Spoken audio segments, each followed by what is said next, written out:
So why shouldn't you put your head to the north? आपको अपना सिर उत्तर की ओर क्यों नहीं रखना चाहिए? मान लेते हैं आपको पता है कि पृथ्वी में एक उत्तरी ध्रुव है और एक दक्षिणी ध्रुव है, यानी ये चुंबकीय केंद्र है।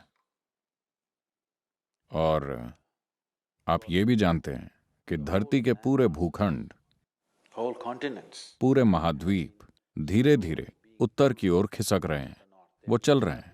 आप जानते हैं, भूविज्ञान से आप कम से कम ये तो जानते ही हैं कि सारे भूखंड खिसक रहे हैं। हिमालय की पर्वत श्रेणियां कैसे बनी, Whatever we are seeing, the Himalayan mountains. Himalaya पर्वत, मानसरोवर। आपको मानसरोवर में समुद्र की सीपियां मिलेंगी, Because at some point, क्योंकि किसी वक्त वो समुद्र के लेवल पर थी। आज ये 15,600 फुट की ऊंचाई पर है। तो ये झील वहां कैसे पहुंची?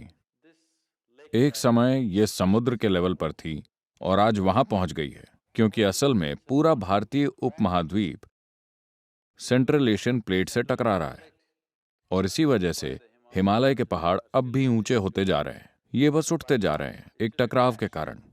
आपने कारों का ढेर लगना देखा है? बस वैसे ही है, भारत भी टकरा रहा है। भारत हर साल लगभग 1.23 सेंटीमीटर छोटा हो रहा है। मुझे बिल्कुल सही आंकड़ा नहीं पता, लेकिन ये लगभग उस रेंज में है। every year, हर साल भारत 1.23 सेंटीमीटर का इलाका खो रहा है, क्योंकि ये हिमालय श्रृंखला से टकरा रहा है और वहां पर ढेर लग रहा है, क्योंकि उत्तरी ध्रुव का चुंबकीय आकर्षण धीरे धीरे सारे भूखंडों को ऊपर खींच रहा है। तो इतना विशाल चुंबकीय आकर्षण जिससे महाद्वीप ऊपर खिसक रहे हैं, उस तरह का चुंबकीय खिंचाव लगातार पूरे ग्लोब में कायम है। मान लीजिए आपको थोड़ा सा एनीमिया है। अगर आप डॉक्टर के पास जाते हैं तो वो आपके लिए क्या प्रिस्क्राइब करेंगे? तो इसका मतलब यह आपके खून का एक महत्वपूर्ण हिस्सा है। हाँ,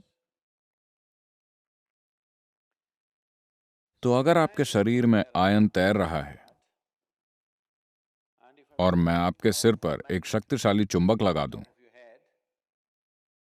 तो हो सकता है कि धीरे धीरे खून उस दिशा में जाने लगे, है ना? मान लीजिए कि ये चुंबक बहुत ही शक्तिशाली है, तो ये खून को धीरे धीरे ऊपर खींचने लगेगा, क्योंकि खून में आयरन मौजूद है। आपके शरीर की संरचना ऐसी है कि आपका दिल, जो सर्कुलेशन सिस्टम का पंपिंग स्टेशन है, वो 3/4 ऊपर की ओर है, न कि बीचों बीच।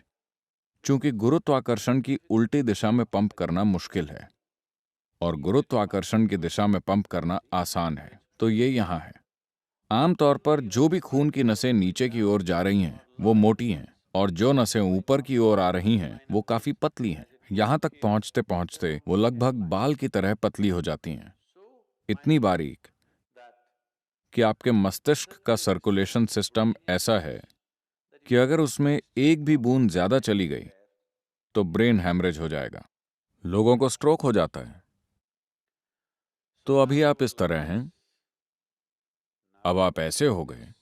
पहले ही सिस्टम में थोड़ा सा असंतुलन है, क्योंकि दिल गुरुत्वाकर्षण के प्रतिरोध को ध्यान में रखकर पंप कर रहा था। gravitational resistance. अब अचानक गुरुत्वाकर्षण का प्रतिरोध नहीं रहा, आप इस तरह हो गए और अब आप अपना सिर उत्तर की ओर कर लेते हैं।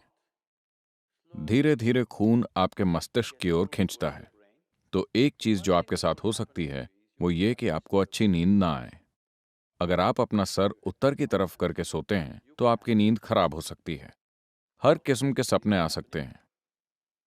अगर आपकी उम्र ज्यादा है तो हो सकता है कि आपको स्ट्रोक हो जाए या आप नींद में मर सकते हैं।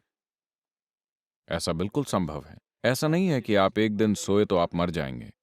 हर रोज हर रोज हर रोज अगर आपका बिस्तर उसी तरह लगा हुआ है कि आप अपना सिर उत्तर की ओर रखते हैं, तो आप मुसीबत को बुलावा दे रहे हैं। किसी न किसी तरह की समस्या, हम नहीं जानते कि किस तरह की समस्या, वो आपके सिस्टम की मजबूती पर निर्भर करता है। अगर ये बहुत कमजोर है तो आप मर सकते हैं, या आपको स्ट्रोक आ सकता है, या बस आपकी नींद अशांत हो सकती है, या बुरे सपने आ सकते हैं, या दिन के दौरान आप अजीब हरकतें करेंगे। तो तमाम चीजें होंगी क्योंकि मस्तिष्क में अधिक सर्कुलेशन हो रहा है जब इसे नहीं होना चाहिए, सिर्फ इसलिए क्योंकि सोते समय आपने अपना सिर उत्तर की ओर रखा। तो अगर आप दक्षिणी अमेरिका जाते हैं तो आपको अपना सर दक्षिण की ओर नहीं करना चाहिए। अगर आप ऑस्ट्रेलिया जाते हैं तो आपको अपना सिर दक्षिण की ओर नहीं करना चाहिए, वहां पर आप सिर उत्तर की दिशा में रख सकते हैं। उत्तरी गोलार्ध में आप अपना सिर उत्तर की ओर मत कीजिए।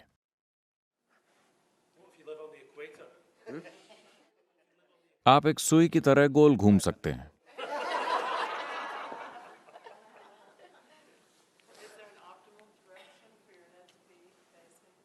East is best. पूर्व सबसे अच्छा है, उत्तर पूर्व ठीक है, पश्चिम भी ठीक है, दक्षिण कोई और चारा ना हो तो उत्तर में बिल्कुल नहीं।